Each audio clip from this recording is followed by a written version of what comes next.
จากลงโลกและไอจีบอกในนี้บัตรเฮือนแล้วนะแกะสลักไม้พี่น้องเนาะแกะสลักไม้สี่เหลี่ยมเฮือนอยู่แล้วรวยพี่น้องเนาะเขียนใส่แบบนี้ก็ได้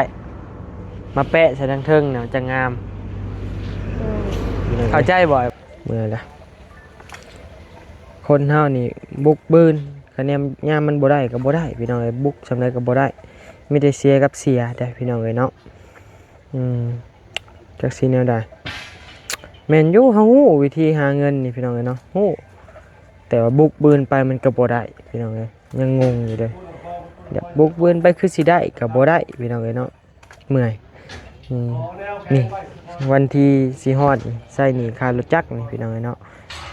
5,000 กว่าบาทนี่บัดเงินเดือน YouTube มันจะได้ 6,000 กว่าบาทใส่รถจักรก็หมดบ่หายแล้วบัดนี้เครดิตครับบ่ดีเลยเด้ปล่อยเพิ่นหยุดละพวกนี้นะพี่น้องนี่ขาดปานนี้แล้วยังบ่ซื้อนะแห้งแล้วเพิ่นก็วันนึงสิไปนอนนำก็พอตอนน้อยแล้วบัดนี้พอตกมาให้มันปอกเข้ามาดีบัดนี้พอยังน้อยเด้ซะก็นอนคนเดียวบัดนี้นอนยังนอนได้บ่นอนได้เฉยบ่ได้แล้วคนเดียวพอได้เพราะว่าแลกแกงหน่อไม้ผักขะแยงปลาพ่อแหละปะ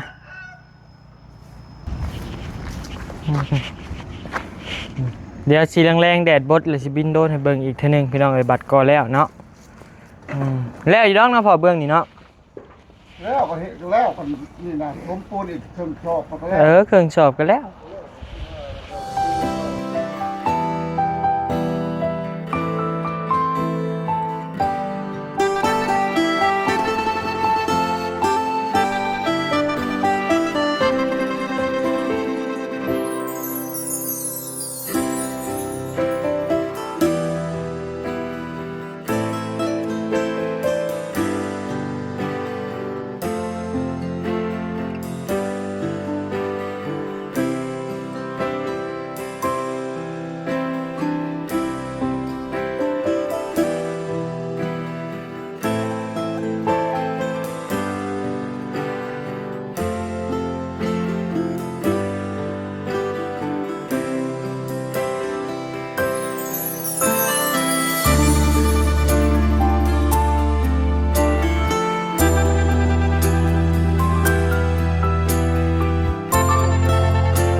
Unavailable. Fly with caution.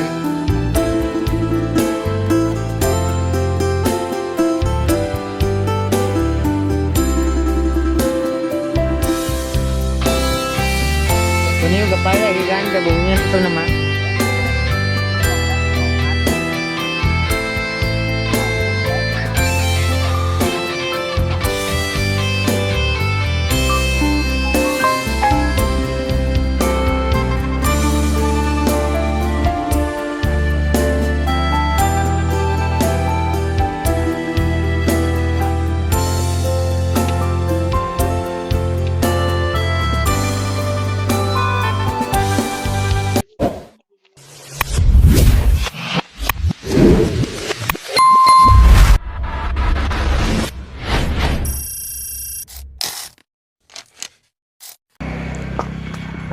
มานะพี่น้องเนาะ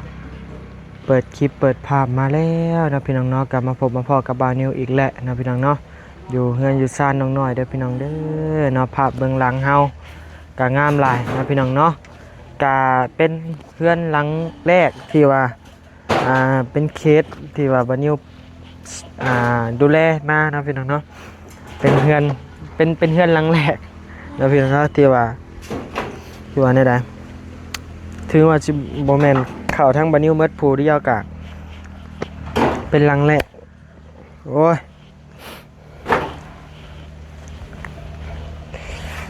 เป็นวัดพี่น้องเลยเนาะ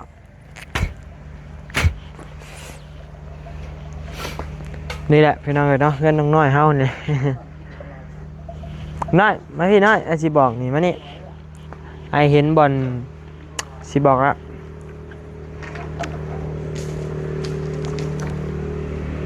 อันนั้นไอสิบอกนี่มายืนนี่ยืนนี่แหละยืนนี่แหละสบายดีเด้อสบายดีเจ้าเห็นบ่บอลประตูทางเขาเจ้าเห็นบ่พี่น้องเห็นบ่บอลนี่บอลนี่โอ้เห็นบ่นี่ได้นี่บอลนี่มันจากโล่งเห็นบ่ประตูทางเขาใหญ่นี่ได้มันจากโล่งและไอซีบอกในนี้บัตรเฮือนแล้วนะแกะสลักไม้พี่น้องเนาะแกะสลักไม้สี่เหลี่ยมเฮือนอยู่แล้วรวยพี่น้องเนาะเขียนใส่แบบนี้ก็ได้มาแปะใส่ทางเทิงเนี่ยจะงามเข้าใจบ่อยเปล่าได้หึงหัวไปเฉยๆพี่น้องเนาะบอลนี่ได้นี่มันโล่งได้พี่น้องเนาะเฮาใส่แก้วบ่ทันก็มีแต่เอาอยู่แล้วรวยบ่หรือว่าบ้านนี่อยู่แล้วรวยประมาณนี้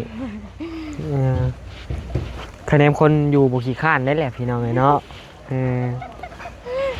พี่น้องเนาะก่อนอื่นนั่นก็ขอกราบทักทายสบายดีเด้อพี่น้องทักทายสบายดีหมดทุกคนบ่ว่าสิอยู่พังลาวหรือก็ต่างประเทศเด้อพี่น้องเด้อเนาะยินดีต้อนรับเข้าสู่ช่อง YouTube บ่าวนิวสะพานบุญอีกแล้วนะพี่น้องเนาะก็ฝากพ่อแม่พี่น้องติดตามเลยเด้อพี่น้องเนาะกลับมาบัดนี้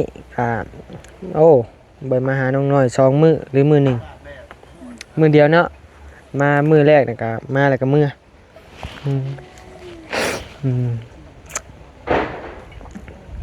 ขึ้นลายพี่น้องเนาะขึ้นน้ำเงินแน่ขึ้นน้ำเมียงแน่ก็เลยว่าบ่อยากออกคนเวียกบัดข้านเลยแบ่งเงินในช่อง YouTube เงินเดือนสิออกนี่ก็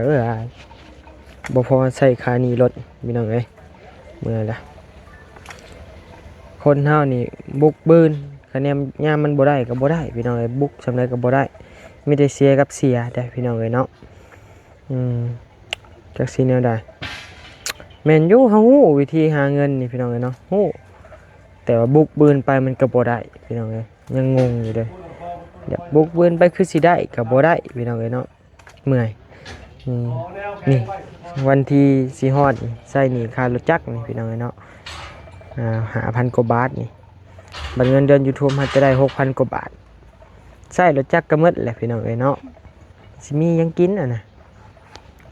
ยันเดือนหน้ายันพอนิวบ่ได้ออกถ่ายคลิปอยู่พี่น้องเบิ่งคักแล้ว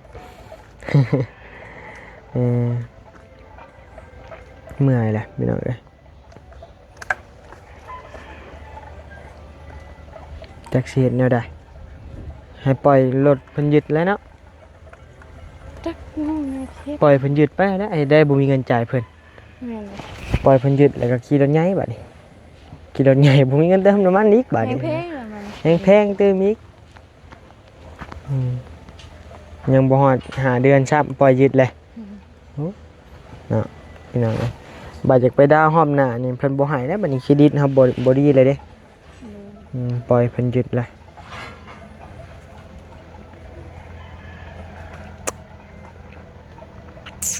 จักสิแนวใดพี่น้องเอ้ยเหนื่อยเบิ่งแต่กระเป๋านี่นะพี่น้องเอ้ยนี่ขาดปานนี้แล้วยังบ่ซื้อนะมันสิขาดเลยได้นี่อย่าว่าแต่ว่าวันนี้มีเงินได้พี่น้องเอ้ยเนาะก้นนี่ฮะยังธรรมดายังใช้ได้อยู่แต่ว่ามอนี่ตี้นี่เดือจาก N 2 N นี่ก็ลายมันจะขาดจังได้พี่น้องเอ้ยเมื่อยเงินเดือนนี่ก็นี่แหละจักสิฮอดหรือบ่วันที่24นี่เดือนเงินเท่านี้เบิ่งเด้อเหลือเงินเท่านี้ได้น้อยเลยอันนี้ก็100 เดียวเงินบาท เหลือเงินบ่ฮอด 2,000 ซั่นไปพี่น้องเนาะเหลือเงินในกระเป๋า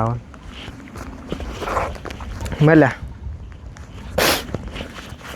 เหนื่อยยามันพี่น้องเนาะอันนี้เป็นไดบ่ฮู้แล้วเฮ็ดเด้เงินเดือน YouTube ก็พอได้สำนั้นอุกใจนำช่องอยู่ย่านเป็นแบบเขาเบาลี่เบาหยังก็พอแล้วไปอย่าเว้าเรื่องนี้เฮงเว้าเฮงอุกใจพี่น้องเนาะเศร้าเว้า ไปว่าเฮ็ดแนวอื่นไปกินบ่มะขามน้อยเอามาล่ะไปเฮ็ดแจ่วมะขามเฮ็ดแจ่วบ่เอาปลาแดกนะฮะเอาปลาแดกอันนั้นเด้ได้ชื่อมาปลาแดกกระปูแซ่บ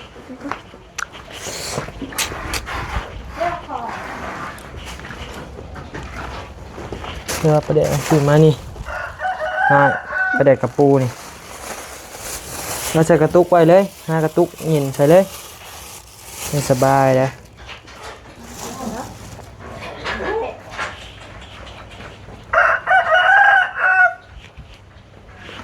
อันนี้ว่าน้อยเจียวจะเห็นนะมีใส่แล้วข้าวขั่ว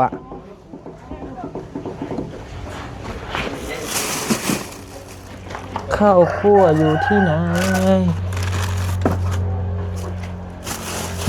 มังหุงป้าบนิวได้นี่พี่น้องเนาะเพิ่นเอามาให้ป้าแท้ๆนี่แหละป้าอยู่บ้านครับแต่ติดตามหน้ามังหุง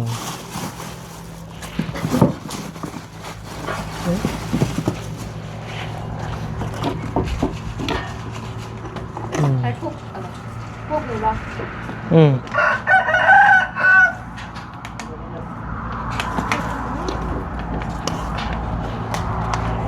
แกใส่รถสร้างนอนนำกัน3 คนหมดเลยนี่ขึ้นนอนเรียงกันเลยรับเฉยเนาะฝนตกแห้งแล้วทะเบียนฝนต ตกบ่ตกแล้วตกประมาณ10 โมงกว่าแล้วตกแห้งแล้วเพิ่นผู้วันนั่นสิไปนอนนำก็พอตอนน้อยแล้วบัดนี้ฝนตกมาให้มันปก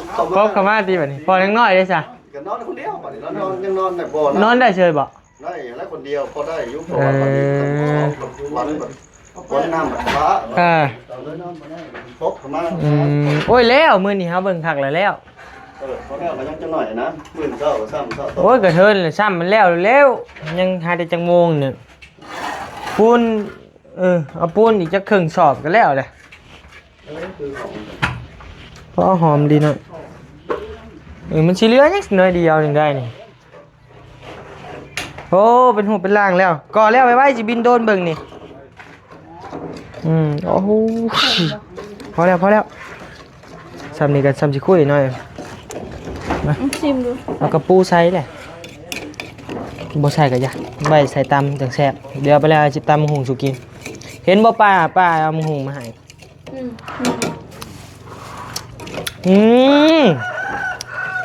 นี่แหละมักคอกเอาจ้วมน้องนี่โอ้เพียงเลยบ่กินน้ำดอกย่านเป็นกระเพาะอีกเริ่มคลายแน่ละปลาแดงนี่โคตรแซ่บเลยเอาไป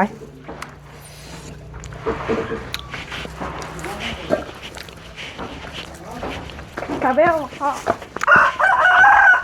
มาขามกินไหมให้มันตื่นนะ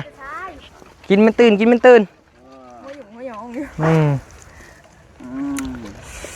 มาเบิ้งไอ้กุ้ยเนี่ยมาขามกุ้ยมาขามเนี่ยจะได้ไอ้หาอย่างมึงพักกระแยงบ่มีวะบ่มีพักกระแยงนี่ดิไปเอาจ้ะไปบ่ไปเด็ดเอาเอามือครับแปลกนี่มันเหม็นไปเลย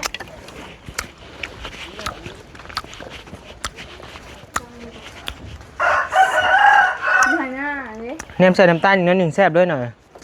มันเค็มอันเบลจะเนมจะกินแหละอย่างเอาน้ำตาลสอเข่งแน่นอนหนึ่งมันเค็มโพด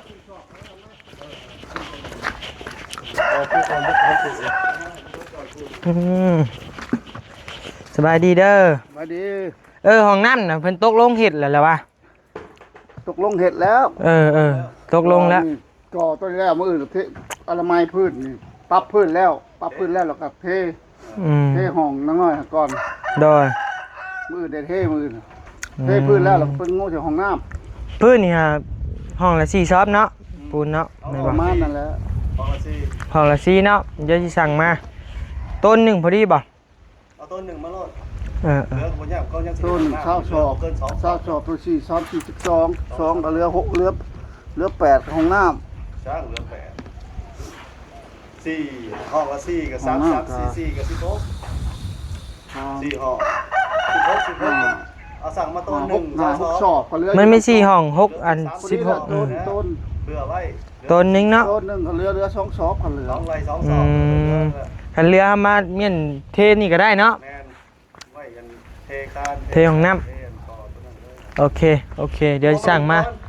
จังน้อยแล่นไปสั่งมาให้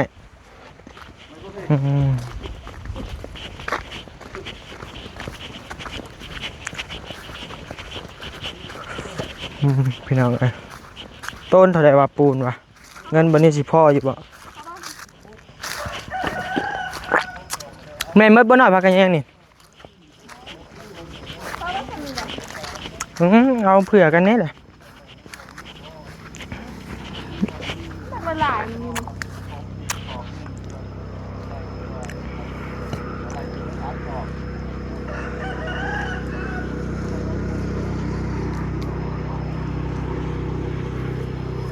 ให้เนาะแกงบอกว่าแรกแกงหน่อไม้ผักขะแยงปลาพ่อแหละปะ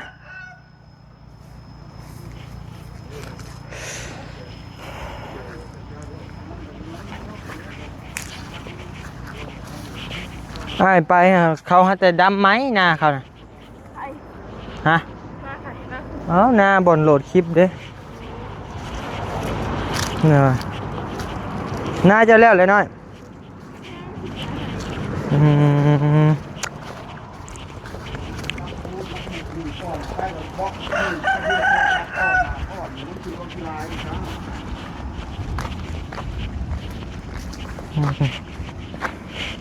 เดี๋ยวสีแรงๆแดดบดเลยสิบินโดนให้เบิ่งอีกเท่านึงพี่น้องเอ้ยบัตรก่อแล้วเนาะแล้วอยู่ดอกเนาะพอเบิ่งนี่เนาะแล้วก็เฮ็ดแล้วคนนี่นะล้มปูนอีกเครื่องชอบก็แล้ว เครื่องสอบกันแล้ว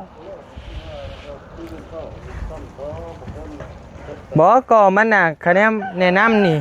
เฮ็ดแล้วมื้อนี้แล้วมื้ออื่นเลยลุยอันนั้นบัดเอาแต่อย่างเดียวมันก็แล้วไว้เนาะบ้านปูแต่พื้นเลยก็แล้วบ่ได้ล้ำงานเก่าเลยมันสบายคะแนนเฮาเล็งมันแล้วนะนี่นะนี่ก็ยังเว้นกับฟาดก็ไปอีกเครื่องมืออีกมันก็เสียไปอีกก็คนเดียวปั๊บขึ้นคนนึงเขาแรกก็ก่อยมืออื่นเครื่องมือเราได้จะได้เมื่อยย่อยฟ้อนมือนี่นะเวลามันยังหลายมื้อนี่นะค่ำเฮาก็สบายเด้ค่ำมันบ่ได้ร้อนบ่ได้เมื่อยมันบ่ได้แดดเดี๋ยวจังหน่อยสร้างนิ้วนี่สิขึ้นก่อเองจังหน่อยนะเฮ้ยสำก่อเฮือนใส่ผ้ากันยังได้ผ้าหนึ่งผู้ ขี้โม่ใหญ่เลยพี่น้องเลย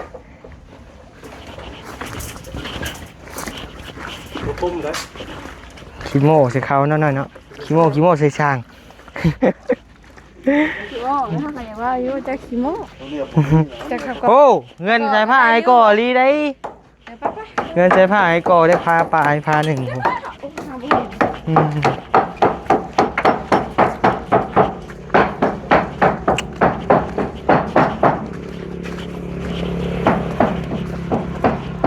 อ้าวมอนี่เฮ้ยกินปะกันสองผัวเมียเพิ่นคักลีนี่คักลีจะขับเบื่อแล้วอ้าวปล่อยแม่ชื่อเป้กับเอเวียดใหม่ยังไม่ได้มัดอยู่เท่าปานนี่กินพี่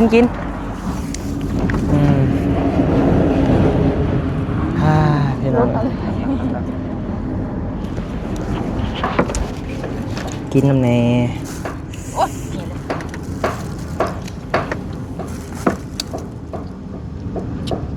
ใช่แล้วบ่น้ำตาล ใช่แล้ว มาเด้อพี่น้องเด้อ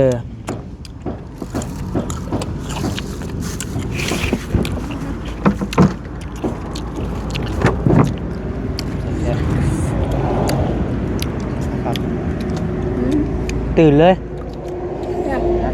ตื่นเลยป่ะกินบ่สปอนเซอร์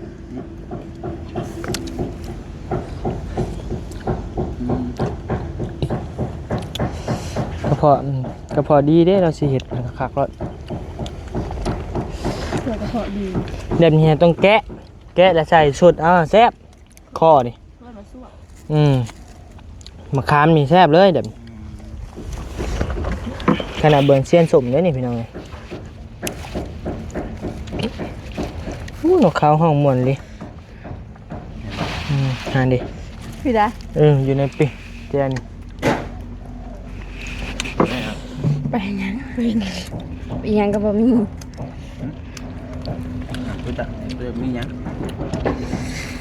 อีหยังเอานกได้ตีน้อย ปากสนุกต่อมันปากมัน ปักยังว่านกอยู่ ถ้าจะว่าบอกตัดเอาหลุดไม่สบาย เคยไปว่าเสียงรถไอ้ตาได้มา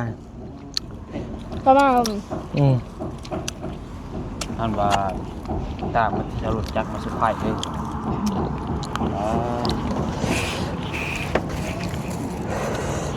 โนลี่ ไอ้ตา โนลี่ ไอ้ตา 1 2 3ไอ้จ้าปาตาเด้ออกจักเลย เคยหูอยู่ว่าอาลีเราบ่มามื้อนี้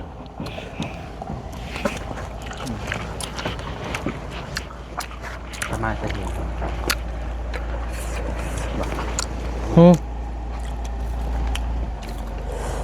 เบิ่นน้ำเฮา มาเลิกกินเมียงเด้อ เมียว่า เอื้อยได้ละหมักแจ่ว มันยังจะลงมาแล้วมาบ่มา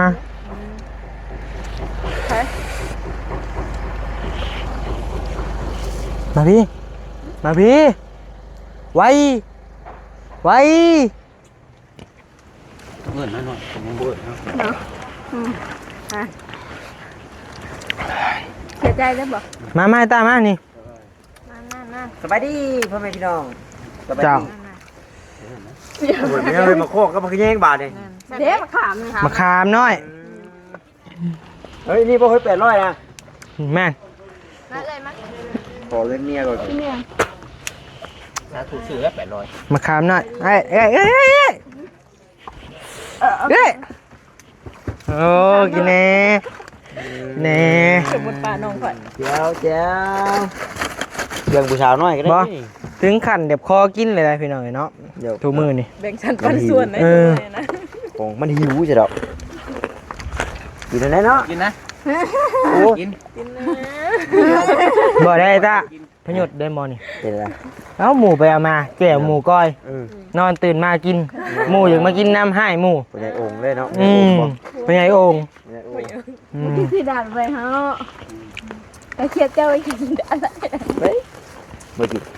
เนี่ยนะจมเลย มาได้มันกินได้หมด ดมเมาใช่ ว่าได้เงินน้อย เดี๋ยวนะมีให้กินนะเว้ยเอาดิเกี้ย ใช่ไหมครับอยากฮะ แล้วก็กินตั้งแต่น้ำมาแล้วก็มาเลยว่า ได้แล้ว กินยัง ของกินพักลวกพักเอาไปตรงนี่ซื้ออะไรบ่ ตัวบริกินเมียมาได้กิน ถ่ายเอามาป่ะ เอาไปรถ เอาแบ่งกัน สิโต๊ะกินมาเลยดีจงไว้ ดู เนาะ รถ มาเดี๋ยวมาขายหน่อย เสร็จยังเลยเปิดบุกินไปแดก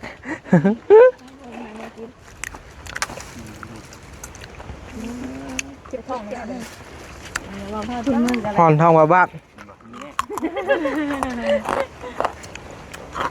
เป็นยันลงได้ ไปพี่น้องจังหวะกันครับพี่น้องเนาะสำหรับคลิปนี้ทั้งหมดนี้ขอจบคลิปเพียงสำนี้เด้อสบายดี